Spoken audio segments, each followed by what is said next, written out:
안녕하세요. 사열 라디오 지금 시작합니다. 안녕하세요. 이제 30대 초반이 된 맞벌이 신혼부부입니다. 아니, 신혼부부였습니다. 얼마 전에 어이없게 이혼하게 되었습니다. 결혼 전에는 저만 바라볼 것 같이 행동하더니 결혼하고 나니까 왜 갑자기 휴자 코스프레를 하는 건지 모르겠습니다. 남편의 비뚤어진 효심 때문에 저는 이혼을 결심하게 되었습니다. 저는 응급실 간호사로 3교 대근무를 하고 있습니다. 그래서 다른 신혼부부들처럼 주말이라고 놀러 가거나 장시간 여행을 가는 건 사실상 힘든 직업입니다. 하지만 저는 제 직업을 좋아하고 결혼한 입장에서 벌이가 나쁘지 않기 때문에 같은 병원에서만 7년 정도 근무를 했습니다. 남편은 직장 동료의 소개로 만나게 되었습니다. 사실 직업 특성상 스케줄이 자주 바뀌기도 하고 밤낮이 뒤바뀌는 경우가 많아서 누굴 만난다는 게 쉽지 않았습니다. 하지만 남편은 직장도 집도 저랑 그리 멀지 않은 곳에 있어서 짧은 시간이라도 만나기가 편했고 저를 항상 1순위로 생각해주는 모습에 저는 이런 사람이라면 결혼해도 되겠다고 생각을 했습니다. 시댁이 저희 집이나 그리 여유 있던 편은 아니었기에 상견례 때도 예물예단은 생략하기로 했습니다. 신혼집도 제가 자취하는 집으로 남편이 들어오기로 했습니다. 그리고 가전만 몇 개 저희 둘이 모은 돈으로 바꾸기로 했습니다. 그렇게 신혼생활은 무난하게 시작되는 듯 했습니다. 남편과 제가 시간이 잘 맞지 않아서 거의 2달에 한 번꼴로 시댁과 친정을 방문했던 것 같습니다. 결혼 전에는 안 그랬었던 분이 결혼하고 나니까 왜 안부 전화 안 하냐고 전화를 몇 번 하시면서 시짜지를 시작하시더라고요. 그래도 시어머니니까 꾹꾹 참고 전화 몇 번 드렸습니다. 하지만 전화로 하시는다는 얘기가 누구네 엄마는 며느리한테 이거 받았다. 누구네 엄마는 저거 받았다. 이런 얘기만 주구장창 하시더라고요.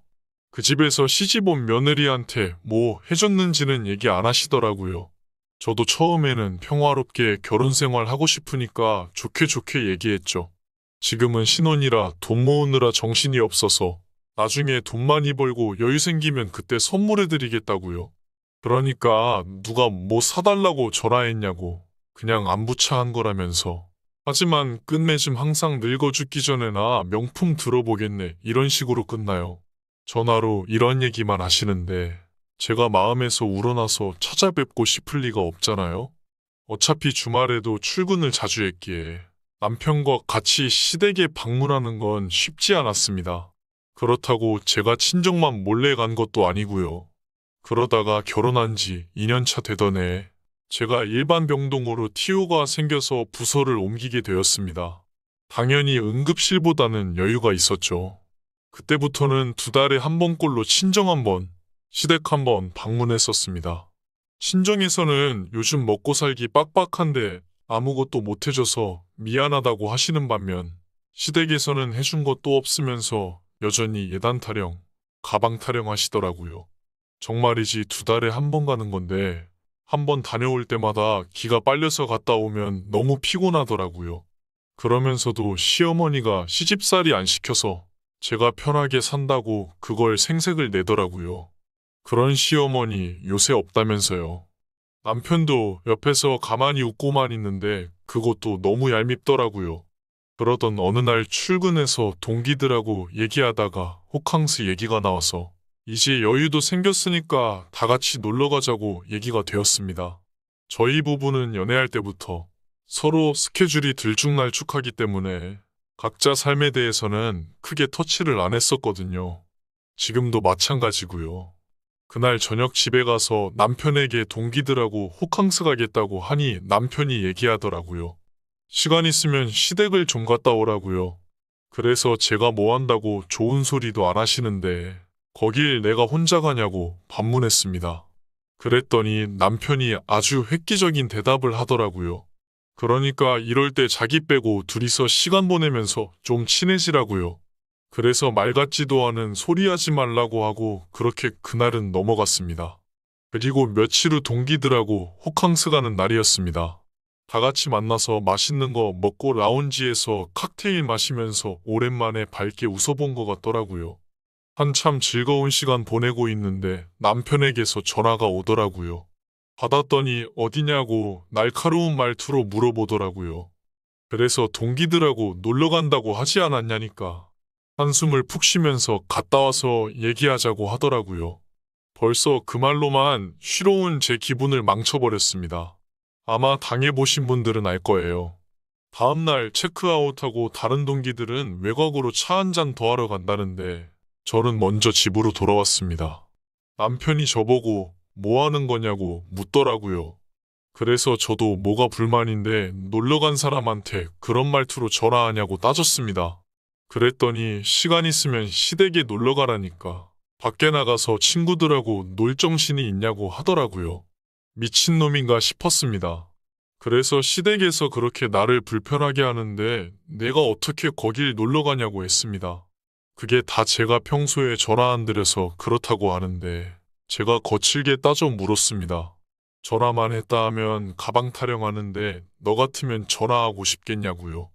그리고 너는 시간 있을 때 친구들하고 공차로 다니지. 언제 혼자 우리 집에 인사드리러 간 적은 있냐고 따지니까 아무 말 못하더라고요. 그랬더니 저보고 이렇게 계산적인 여자였냐면서 소름 돋는다고 같이 못 살겠다고 하더라고요. 그래서 같이 못 살겠으면 어쩌라고 이혼하고 싶냐고 그럼 이혼하자고 했습니다. 그랬더니 흠칫 놀래면서 어떻게 그런 말을 입 밖으로 아무렇지 않게 꺼내냐고 하더라고요. 너도 지금 그런 개소리를 아무렇지 않게 나한테 하는데 나라고 못할 거 있냐고 하고 너무 화가 나서 친정으로 와버렸습니다. 친정에 도착해서 자초지종을 설명하니까 어머니께서는 그저 못 도와줘서 미안하다고 하시며 무슨 선택을 하던 존중해 주신다고 하셨습니다. 그렇게 제가 친정에 일주일 동안 있었는데 남편에게서 연락 한번 안 오더라고요. 그래서 이혼하기로 마음먹고 남편에게 연락했습니다. 어차피 들어간 돈도 거의 없고 기여도 따져봤자 제가 남편보다 벌이가 많았기에 남편이 저희 집에서 챙겨갈 수 있는 건 거의 없으니까요. 그렇게 이혼 서류 작성해서 보낼 테니까 확인하고 회신 달라고 돌아오는 주말까지 짐 챙겨서 나가달라고 했습니다. 그랬더니 시어머니한테 얘기했는지 저한테 전화하시더라고요. 그랬더니 시어머니 하신다는 말이 아주 가관이었습니다. 시집살이도 안 시키고 편하게 풀어줬더니 어디 남편을 이혼 핑계로 쫓아낼 생각을 하냐고 하시더라고요. 그래서 어차피 끝장난 거 저도 따졌습니다. 지금 포인트 잘못 잡으셨는데 큰 소리 내실 타이밍 아니라고요. 이거 다 어머님이 시작한 거라고. 저희 결혼할 때 땡전 한 푼 안 쓰셔놓고 틈만 나면 전화해서 저한테 다른 며느리랑 비교하면서 가방 타령하는데 방문은커녕 미쳤다고 전화드리고 싶겠냐고요. 본인 행동부터 반성하시라고. 어머님이 그런 식으로 하니까 당신 아들이 엄마 편 들다가 지금 이혼당하는 거라고요. 그랬더니 저보고 싸가지는 친정에 두고 왔냐며 뭔 년 무슨 년 하면서 욕을 하시길래 한 번만 더 욕하시면 같이 욕할 거라고 하니까 잘 먹고 잘 살라고 두고 보자고 하시면서 전화를 끊더라고요. 곧 이어서 남편에게 전화가 오더라고요. 받았더니 자기가 미안하다고 엄마랑은 넌 풀었냐고 물어보더라고요. 그래서 니네 엄마 때문에라도 무조건 이혼할 거니까 당장 집 비우라고 얘기하고 끊었습니다. 그리고는 미친 듯이 전화 오는데 다 무시했습니다. 도대체 무슨 정신병인 건지 결혼 전부터 싫으면 싫다고 하던지 왜 결혼만 하면 돌변하는 걸까요? 무슨 시어머니가 벼슬도 아니고 요새는 농담으로 한 번 갔다 온 건 새거나 다름없다고들 하니까 그냥 맘 편하게 이혼녀로 살려고요. 제 이야기 들어주셔서 감사합니다. 구독과 좋아요 눌러주시면 재밌는 이야기 준비하겠습니다.